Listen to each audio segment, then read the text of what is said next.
बाबा तुलसीदास ने परीक्षित महाराज जी एक एक चौपाई बड़ी चुन चुन करके लिखी है। न जाने एक चौपाई बनाने में बाबा तुलसीदास को कितना समय लगा होगा।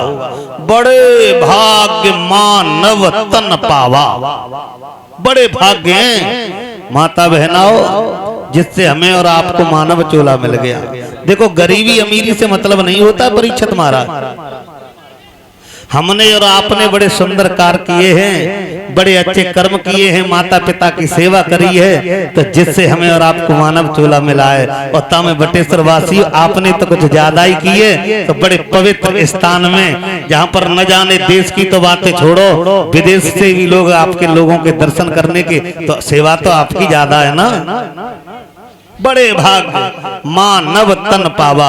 अगर मानव का चोला अच्छा नहीं होता तो बाबा तुलसीदास ये भी तो लिखते थे कि बड़े भाग ऊंट तन पावा, क्योंकि आकार भी बड़ा होता है ऊंट का, है ना।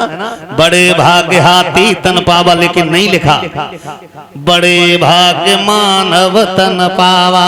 माताओ तो मानव का चोला मिला है, बड़े तातारी से साथ में मिला है।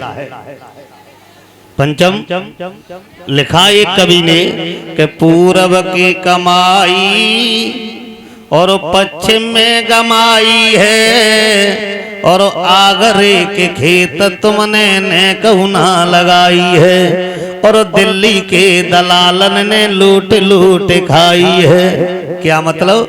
पूर्व की कमाई, अगले जन्म में माता बहनाओ तुमने सास ससुर पति की इतनी सुंदर सेवा करी है, इतनी सेवा करी है, तो आज तुम बटेश्वर की रानी पटरानी बनी बैठी हो, है ना। पूर्व की कमाई और पश्चिम में गमाई, और जा जन्म में आए के न तो तुमने पति की सेवा करी है, न सास ससुर की सेवा करी। सास ससुर जिंदगी है गई लड़ाई लड़ाई ने ठाने ही हो न्यारी है गई। पूर्व की कमाई पश्चिम में आके कमाई दी। ऐसा नहीं किया तो मैया अगले जन्म में तुम्हें मानव का चोला मिल जाए।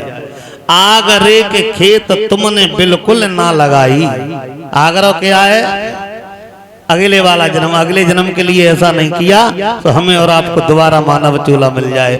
और दिल्ली के दलालन ने लूट लूट खाई। यज्ञपति महाराज, दिल्ली क्या है? कोई सिटी नहीं है, हमारा तुम्हारा पंच भौतिक शरीर ही दिल्ली है। जब हम और आप कोई शुभ कार्य करते हैं तो परीक्षित महाराज ये करने नहीं, इसमें 5 लफंगा चोर बैठे रहते हैं। काम क्रोध लोभ मोह एवं अहंकार करने ही नहीं देते, इनने लूट लूट करके खा लिया। तो माताओं कहने का तात्पर्य मेरा ये है, मानव चोला मिला है तो गुंडागर्दी दादागिरी मुखियागिरी करने के लिए नहीं मिला है। जिंदगी के तो गुलशन भैया काम लगे आए हैं, लगे रहेंगे और लगे चले आ रहे हैं। जिंदगी ये बहुत बड़ी न फुर्सत होगी काम से, कुछ समय ऐसा निकालो प्रेम करो भगवान से। खत्म करते काम को ना खत्म कर पाएंगे, एक दिन ऐसा आएगा कि हम भी खत्म हो जाएंगे, लेकिन जिंदगी के काम खत्म नहीं हो पाएंगे। ताली बजा करके कीर्तन बोलो। आर मेरी घोसे गए अटरिया में चोर,